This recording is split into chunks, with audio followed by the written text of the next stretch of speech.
असम की Dhubri seat पे कांग्रेस के नेता रकीबुल हसन 10,25,000 से जीते हैं और असम के जो हमारे साथी यहां बैठे होंगे, धुबरी को मिनी बांग्लादेश कहा जाता है।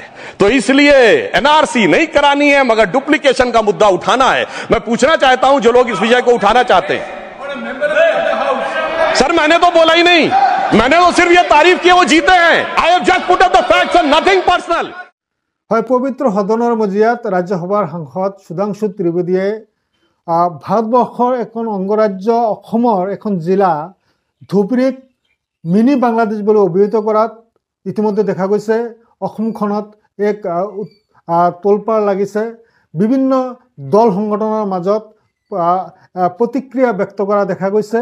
কাৰণ কেন্দ্ৰত যি বিজেপি চৰকাৰ, ৰাজ্যত বিজেপি চৰকাৰ আৰু এনেকুৱা ধৰণৰ চৰকাৰ থকা বিজেপি চৰকাৰ থকাৰ পিছতো কেনেকুৱা ধৰণৰ এখন জিলা বাংলাদেশলৈ পৰ্যবেক্ষিত হ'ব পাৰে বা এই ধুবুৰী জিলাখন বাংলাদেশক লগত কিয় তুলনা কৰা হৈছে, এই লৈ কিন্তু এক প্ৰতিক্ৰিয়া বা মানুহৰ মাজত এক আলোড়ন সৃষ্টি কৰিছে, প্ৰতিক্ৰিয়া ব্যক্ত কৰা দেখা গৈছে।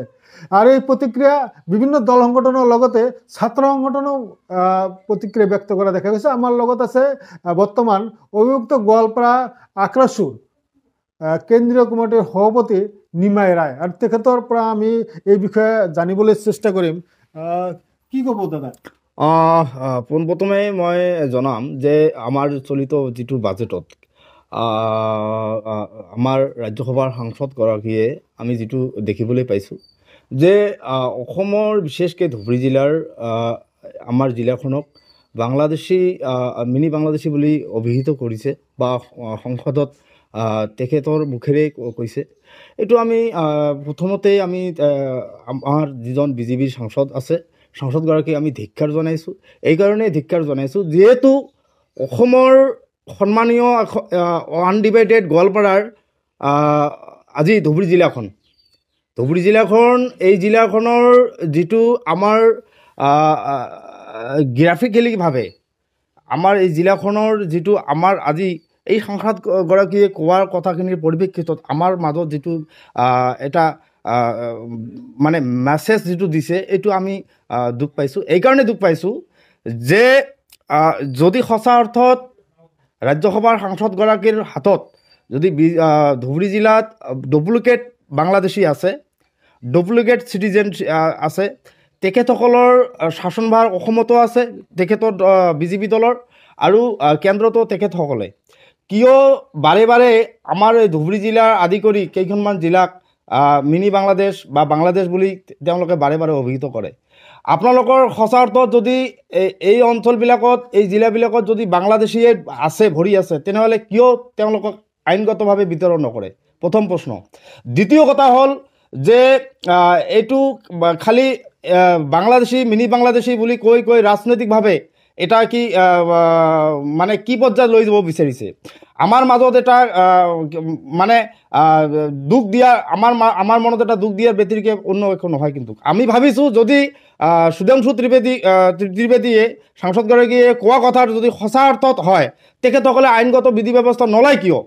আমি এইকাৰণে কৈছোঁ যে আগৰ আমাৰ এই ধুবুৰী জিলাখন বা আনডিভাইডেড গোৱালপাৰাৰ জিলাখন সম্পূৰ্ণভাৱে আমাৰ কোচ ৰজাই ৰাজত্ব কৰিছিল আৰু সিঁচৰিতভাৱে আমাৰ এই অঞ্চলত খিলঞ্জীয়া মানুহ নিশ্চয় আছে। এই খিলঞ্জীয়া মানুহখিনিক আৱেগ অনুভূতিৰ লগত আমাৰ যিহেতু আমাক দুখ লাগে, যেতিয়া আমাৰ এই জিলাখনক বাংলাদেশী মিনি বাংলাদেশী বুলি কয় আমাক দুখ লাগে। এইকাৰণে দুখ লাগে যদি সঁচা অৰ্থত বিজেপি শাসিত চৰকাৰখনে যদি বাংলাদেশ বিতৰণ কৰিব বিচাৰিছে, বাংলাদেশক যদি তেওঁলোকৰ হাতত তথ্য আছে, আমি ৱেলকাম জনাম। তেওঁলোকক ন্যায়গতভাৱে, নীতিগতভাৱে বা আইনগতভাৱে তেওঁলোকক বিতৰণ কৰক। কিন্তু সেইটো নকৰি তেওঁলোকৰ হাতত তথ্য যদি আছে, মজুত আছে, এইটো নকৰি খালি বাৰে বাৰে কোনো মিডিয়াৰ আগত বা কোনো সাংসদ, পবিত্ৰ সাংসদ এনেকুৱা মন্তব্য কৰিলে আমি কেতিয়াও মানি নলওঁ। আৰু অনাগত দিনত এনেকুৱা মন্তব্যৰ পৰা বিৰত থকাৰ কাৰণে মই আপোনাৰ চেনেলৰ জৰিয়তে মই আহ্বান জনাইছোঁ। আৰু বিশেষকৈ এনেকুৱা এজন সন্মানীয় সাংসদ পবিত্ৰ সদনত এনেকুৱা বিতৰ্ক মন্তব্য দিয়াৰ পৰা বিৰত থকাৰ কাৰণে, আৰু এই মন্তব্য যদি সঁচা অৰ্থত তেওঁলোকে আমাৰ এই ধুবুৰী জিলাখনক বা অসমৰ কেইখনমান জিলাক আগতো আমি চাইছোঁ যে অসমৰ সন্মানীয় প্ৰতিনিধিয়ে বা অসম চৰকাৰত থকা মন্ত্ৰীয়ে আমাৰ এই ধুবুৰীত বা বিভিন্ন ঠাইত আহিলে বাংলাদেশী বুলি অনুভৱ বুলি মনে হয়। এইটো অৰ্থ কি? এইটো মানে আচলতে তেওঁলোকৰ কি এই কথাৰ জৰিয়তে কি ক'ব বিচাৰিছে? এইকাৰণে মই কৈছোঁ আপোনালোকৰ চেনেলৰ জৰিয়তে মই এই ক'ব বিচাৰোঁ যে আপোনালোকে যিহেতু এটা সন্মানজনক পদত আছে, আপোনালোকে যিহেতু ৰাজ্যখনৰ বা দেশখনৰ আপোনালোকে হাতত বাগজৰি আছে, আপোনালোকে এনেকুৱা বিতৰ্ক মন্তব্য নকৰি যদি সঁচা অৰ্থত বাংলাদেশী মূলৰ মানুহ আছে, বাংলাদেশী মানুহ আছে, অবৈধ নাগৰিক আছে, আপোনালোকে NRC বা যিটো প্ৰক্ৰিয়া আছে আপোনালোকে আইনগতভাৱে এই মানুহখিনিক বিতৰণ কৰক। তেতিয়াহ'লে মই ভাবিম আপোনালোকে অসমখনক বা দেশখনক আপোনালোকে সঁচা অৰ্থত সেৱা কৰাৰ মানসিকতাৰে আগবঢ়াৰ মানসিকতা আছে বুলি আমি অনুভৱ কৰিম। ধন্যবাদ থাকিল। হয়, আছিলে অভিযুক্ত গোৱালপাৰা আক্ৰাসুৰ সভাপতি নিমাই ৰায়, আৰু তেখেতে নিজৰ যি প্ৰতিক্ৰিয়া এই বিষয়ে প্ৰতিক্ৰিয়া ব্যক্ত কৰিলে। আমি কথা পাতিব বিচাৰিম, আছুৰ প্ৰতিনিধি আছে, তামাট আঞ্চলিকৰ সভাপতি আছে অভিকেশ ৰায়, তেখেতৰ লগত আচলতে তেখেতে কি ক'ব বিচাৰিছে, কি ক'ব? হয়, যোৱাকালি মই নিউজ 18 অসম নৰ্থ ইষ্টৰ চেনেলৰ মাধ্যমে যি চৰকাৰখনক সকিয়নি প্ৰদান কৰিছিলোঁ, সাংসদগৰাকীক সকিয়নি প্ৰদান কৰিছিলোঁ যে 24 ঘণ্টাৰ ভিতৰত ধুবুৰীবাসীৰ ওচৰত ক্ষমা খুজিব লাগে। কিন্তু দেখা গ'ল ইতিমধ্যে 12 ঘণ্টাতকৈ অধিক সময় অতিক্ৰম কৰিলে, কিন্তু এতিয়ালৈকে কোনো ধৰণৰ স্পষ্টীকৰণ দিব লগা নাই। মই দাবী জনাইছোঁ অসম চৰকাৰ, যি ভাৰতৰ এখন অংগৰাজ্য অসমৰ এখন জিলাক যি মিনি বাংলাদেশী বুলি আখ্যা দিছে ধুবুৰী জিলাত কি আমাৰ খিলঞ্জীয়া জনগোষ্ঠীৰ মানুহ নাই নেকি? এই এক ডাঙৰ প্ৰশ্ন। আজি আমি ক'ৰবাত গ'লে মানুহে আমাক কিয় চোৰৰ নিচিনাকৈ চায়, আমি কি বাংলাদেশী নেকি, এনেকৈ দৃষ্টি চায়।